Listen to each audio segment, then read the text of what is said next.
Vinayak Damodar Savarkar, fondly known as Veer Savarkar, was born on May 28, 1883, in the city of Nashik, Maharashtra, India. Raised in a family that emphasized education and patriotism, Vinayak received his early education at the Nashik High School. Even at a young age, his intellect and passion for social reform and freedom were evident. During his college years, Vinayak founded the revolutionary organization called Abhinav Bharat in 1904. This organization aimed to overthrow British rule and restore India's independence. Through Abhinav Bharat, Vinayak inspired many young revolutionaries to join the freedom struggle and fight for a free India.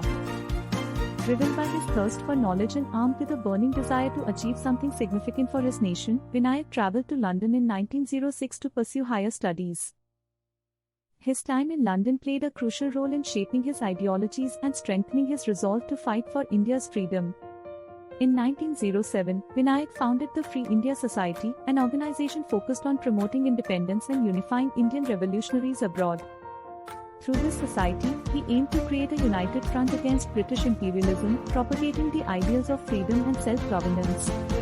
In 1909, Vinayak published his seminal work, The First War of Indian Independence, shedding light on the heroic efforts and sacrifices made by Indian freedom fighters during revolt of 1857. This book served as a reminder of India's glorious past and the need to continue the struggle for independence. In 1909, Vinayak was falsely implicated in the murders of British officer Curzon Wiley and Indian civil servant Jackson. Despite lack of evidence, he was arrested, tried in a British court. Vinayak was extradited to India in the RMS Moria, a magnificent liner launched in 1908. He, as a prisoner, was given a second-class cabin and European clothing. His security was entrusted to John Power, a British police officer. Savarkar shared a central second-class cabin with Power and another officer, Edward Parker, who preferred travelling second class. Two native escorts were assigned to the group. During meals, Parker and Power sat on either side of Savarkar, and after meals, Savarkar would rest in his cabin, reading or sleeping. He was allowed to visit any of the 9 water closets on board and exercise on the upper deck. Savarkar, however, carefully avoided seeking information about passing ports to avoid suspicion. On July 8, 1910, the Moria reached Gibraltar briefly, but Savarkar couldn't escape at that time. However, a breakdown of the connecting rod later near Marseille caused the vessel to dock closer to the coast. On the morning of July 8, Savarkar saw an opportunity to escape. Pretending to be asleep, he carefully observed how closely the police officers were watching him. When Parker granted his request to use the lavatory, Savarkar seized the moment. He wore his dressing gown over his nightdress, and Parker accompanied him to the lavatory.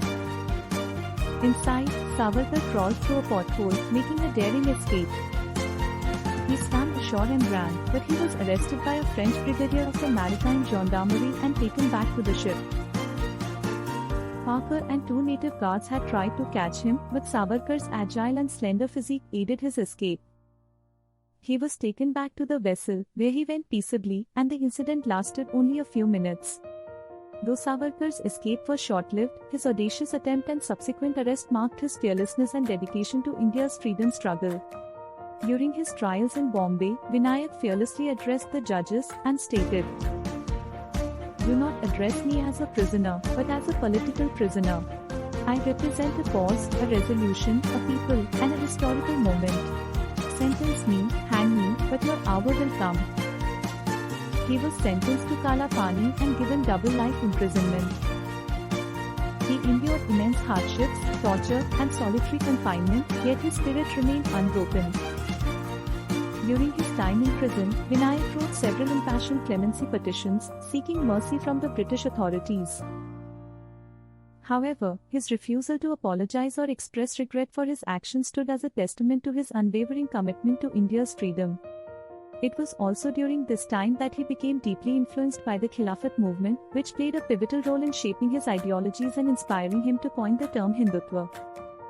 After his release from prison in 1924, Vinayak continued to be an influential leader in India's struggle for independence. He dedicated his life to social and political reforms, working tirelessly towards the betterment of the nation until his passing in 1966. His legacy lives on, inspiring generations to love their country and stand for its unity.